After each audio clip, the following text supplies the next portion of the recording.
Assalamualaikum warahmatullahi wabarakatuh. Nama saya Leni Murdianti, NIM 202410002, Prodi Agroteknologi kelas A. Di sini saya akan menjelaskan tentang sistematika penulisan karya ilmiah. Sebelumnya, pengertian karya ilmiah adalah karya tulis yang dibuat untuk memecahkan suatu permasalahan dengan landasan teori dan metode-metode ilmiah. Biasanya karya ilmiah berisikan data, fakta, dan solusi mengenai suatu masalah yang diangkat. Penulisan karya ilmiah dilakukan secara runtut dan sistematis.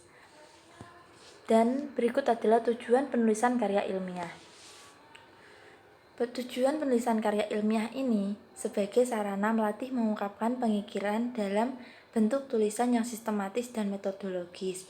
Berikut adalah sistematika yang biasanya perlu kita ikuti dalam pembuatan atau penulisan isi karya ilmiah. Yang pertama adalah abstrak.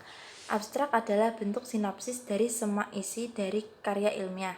Sebelumnya, sinopsis adalah ringkasan isi naskah cerita yang menggambarkan isi dari buku, film, atau pementasan yang bisa kita lihat dari awal sampai akhir.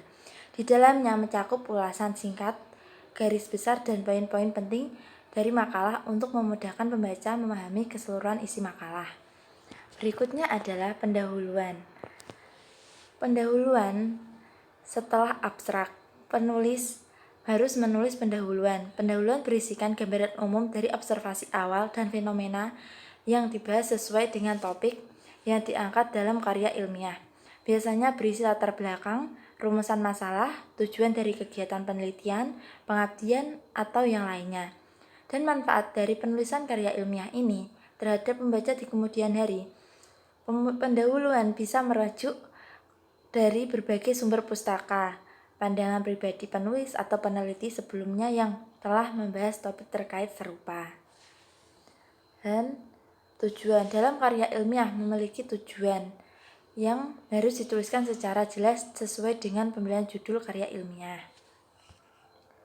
Kemudian metode penelitian. Bagian ini bergantung pada kegiatan dan metodologi apa yang dilakukan oleh penulis secara umum. Bagian ini berisi tentang bagaimana kegiatan observasi di dalam penulisan dilakukan, misalnya waktu, lama, dan tempat dilakukannya observasi. Dapat juga berisi bahan dan alat yang digunakan untuk memperoleh data yang diperlukan, serta cara mengolah data.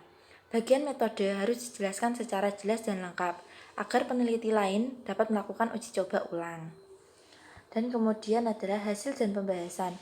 Bagian ini biasanya menjelaskan apa yang diperoleh dari hasil observasi. Data dapat diringkas dalam bentuk tabel dan gambar. Bagian ini juga berisi uraian dari hasil analisis berkaitan dengan temuan-temuan dari observasi yang telah dilakukan serta dikemukakan di sini. Lalu, temukan pemecahan masalah yang berhasil dilakukan, beserta perbedaan dan persamaan dari hasil pengamatan terhadap informasi yang ditemukan.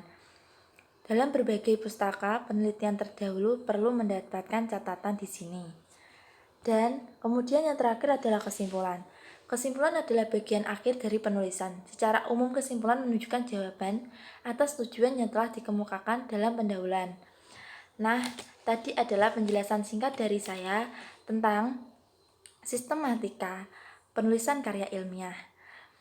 Maaf jika ada kesalahan kata atau penjelasan yang kurang berkenan dan kurang paham. Maaf sebelumnya. Wassalamualaikum warahmatullahi wabarakatuh.